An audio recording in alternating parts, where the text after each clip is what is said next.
Good morning students, कैसे हैं आप सब। उम्मीद करती हूँ आप लोग अच्छे होंगे। बेटा आज हम लोग बात करने वाले हैं आपका उर्दू इलेक्टिव जिसका कोड रहता है 003, है ना, क्लास 12 के सिलेबस की। ठीक है, इसके अलावा बेटा 11th क्लास का सिलेबस या अगर आपका उर्दू कोर का सिलेबस है जिसका कोड रहता है 303, वो सब आपके अपलोड किए जा चुके हैं 9th-10th का भी। ठीक है, तो अगर आपको वो सिलेबस चाहिए तो आप लोग डिस्क्रिप्शन में जाके लिंक पे क्लिक कीजिए, वहाँ से आपको मिल जाएगा। चलिए तो हम लोग इसे देख लेते हैं।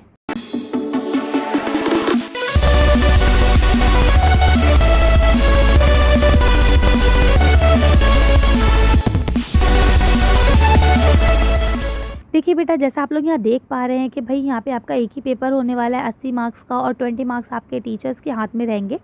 ठीक है, तो यहाँ देखिए आपको लिखा हुआ है कि भाई आपको 2 टेक्स्ट बुक है। ठीक है, जो पहली कौन सी है, पहली आपकी मतलब पहली है आपकी गुलिस्तान अदब, है ना, गुलिस्तान अदब, और दूसरी जो है वो आपकी ख़याबान उर्दू। ठीक है, तो बेटा देखिए यहाँ लिखा हुआ भी है गुलिस्तान अदब। अब आपको पता है बेटा आपकी जो बुक होती है वो 2 हिस्सों में डिवाइड होती है ना। एक हिस्सा नस्र होता है जिसे हम प्रोज़ कहते हैं, दूसरा आपका नज़्म हिस्सा होता है जिसे हम शेरी हिस्सा कहते हैं ना, पोइट्री। इसमें आपके किस्से, कहानियाँ, ये सारी चीज़ें होती हैं। इसमें आपकी नज़्म, शायरी, ये सारी चीज़ें होती हैं। तो देखिए बेटा यहाँ से पहले ही कह दिया गया है कि आपके शॉर्ट क्वेश्चंस, ऐसे टाइप क्वेश्चन, 2 शॉर्ट क्वेश्चंस, है ना, सब तरह के क्वेश्चंस आएंगे, चाहे वो एक्स्ट्रा शॉर्ट हो चाहे लॉन्ग हो।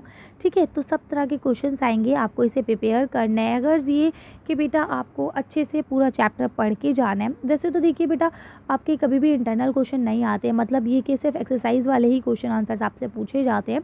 लेकिन जो आपके शोरा या अदबा होते हैं ना, उनकी लाइफ से रिलेटेड क्वेश्चन पूछ लिया जाता है। जैसे कौन सी बुक उनकी है, या वो कब और कहाँ पैदा हुए थे, या उनकी वफ़ात कहाँ हुई है। इस तरह के क्वेश्चन आपसे एमसीक्यूज़ में पूछे जा सकते हैं। तो आपको चैप्टर को अच्छे से पढ़ लेना है। ठीक है, बाकी मैं आपको सैम्पल क्वेश्चन पेपर भी अपलोड कर दूंगी इंशाल्लाह जल्दी से। तो फिर आप लोग वहाँ से देखेंगे तो आपको थोड़ी हेल्प मिल जाएगी। और इसके अलावा बेटा प्रीवियस क्वेश्चन पेपर भी काफ़ी अपलोड है, तो आप उनकी मदद भी ले सकते हैं। ठीक है, चलिए तो हम लोग देख लेते हैं आगे क्या कहते हैं। पोइट्री में भी सेम वही बात उन्होंने यहाँ से कही है। इसके अलावा आपकी सप्लीमेंट्री जो बुक होती है वो ख़याबान उर्दू है। तो उससे भी आपको बोलते हैं कि ऐसे टाइप क्वेश्चन एक आएगा, नहीं 2 क्वेश्चन आएंगे, है ना। और इसके अलावा यहाँ पे आपके 2 आएंगे शॉर्ट क्वेश्चंस, है ना, 4 होंगे जो आपको करने होंगे। ठीक है, तो यहाँ पे आपको दिए गए हैं 1 आउट ऑफ 2 ऐसे टाइप क्वेश्चन, है ना, और 2 out of 4 short type question. तो इस तरह के क्वेश्चंस आपसे पूछे जा सकते हैं।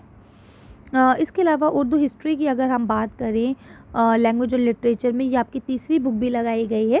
ठीक है, इसमें आपको उर्दू हिस्ट्री के बारे में पढ़ना होगा कि भाई उर्दू कब आई, है ना, उर्दू की डेवलपमेंट कहाँ से होती है, आगाज़ और इर्तिक़ा क्या है उर्दू का, फोर्ट विलियम कॉलेज क्या है, दिल्ली कॉलेज क्या है, और दिल्ली स्कूल और लखनऊ स्कूल क्या है, यानी दबिस्तान दिल्ली और दबिस्तान लखनऊ क्या है ना, सर सैयद तहरीक जो है वो क्या है, तरक्की पसंद तहरीक क्या है।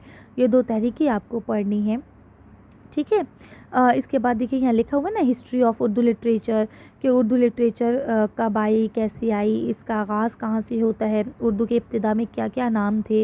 इस तरह के सवालात आपसे पूछे जा सकते हैं। शॉर्ट नोट भी आ सकता है उसके ऊपर, ऑब्जेक्टिव टाइप भी क्वेश्चन बन सकते हैं।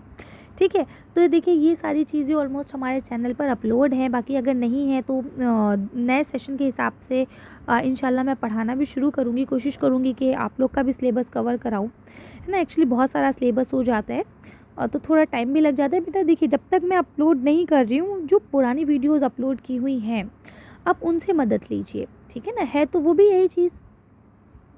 ठीक है, तो अब यहाँ पे अगर आप देख लेंगे तो यहाँ पे आपकी पहली बुक जो गुलिस्तान अदब है उसके कुल 8 चैप्टर जो कटे हुए हैं। ठीक है, उनको आपको नहीं पढ़ना। देखिए यहाँ लिखा हुआ है, क्योंकि बच्चों का ना सबसे बड़ा एक जो हम कहते हैं डाउट रहता है या उनको एक कन्फ्यूजन रहती है, वो यही होती है कि मैम कौन से चैप्टर हमें पढ़ने हैं, कौन से चैप्टर डिलीटेड है।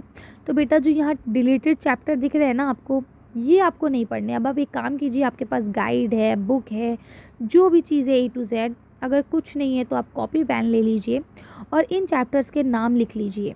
ठीक है, ये चैप्टर डिलीट है, इन्हें आपको नहीं पढ़ना है और ना ही बोर्ड में इनसे एक भी सवाल आएगा। ठीक है, तो मकतूब गालिब जो है वो नहीं पढ़ना है। ठीक है, जो उन्होंने हकीर के नाम लिखा है। ठीक है। इसके बाद उमराव जान अदा का जो मज़मून है वो आपको नहीं पढ़ना है। इसके बाद बुज्जू का एक अफ़साना है वो नहीं पढ़ना है। मैं और वो अफ़साना है वो भी आपको नहीं पढ़ना है। बानी की गज़ल है ये नहीं पढ़नी है आपको। इसके बाद अगर हम बात कर लें तो ये नज़्म है मुल्क बे सहर व शाम, ये आपको नहीं पढ़नी है। ठीक है। यहाँ पे आपको याद नगर एक नज़्म है ये भी नहीं पढ़नी है। इसके बाद वक्त का तराना ये भी एक नज़्म है ये भी आपको नहीं पढ़नी है। इस तरह से ये 8 चैप्टर आपके डिलीटेड है, इन्हें आपको नहीं पढ़ना है। इसके बाद अगर हम ख़याबान उर्दू की बात कर लें तो बेवा नॉवल जो प्रेमचंद साहब का है ये भी डिलीट है, ये आपको नहीं पढ़ना है। यहूदी की लड़की ड्रामा है आगा हशर काश्मीरी साहब का, ये भी आपको नहीं पढ़ना है। इसके बाद देखिए यहाँ पे मरहूम की याद में ये इंशाइया है पितरस साहब का, तो ये भी आपको नहीं पढ़ना है। ठीक है। तो इसके अलावा आप जो भी चैप्टर्स आपके बचे हैं वो आपको बहुत अच्छे से पढ़ने हैं। उससे आपके राइटर पोएट यानी कि जो अदीब हैं जो शायर हैं उनकी ज़िंदगी उनके हालात ज़िंदगी भी पूछी जा सकती है। तो आप अच्छे से प्रिपेयर होके जाएंगे। पुराने कुछ क्वेश्चन पेपर हमारे चैनल पर अपलोड है, आप वहाँ से देख सकते हैं।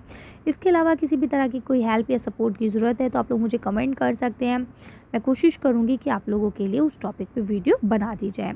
चलिए मिलते हैं नेक्स्ट वीडियो में। उम्मीद करती हूँ आपको वीडियो पसंद आई होगी। चलिए आज के लिए इतना ही। Thank you for watching.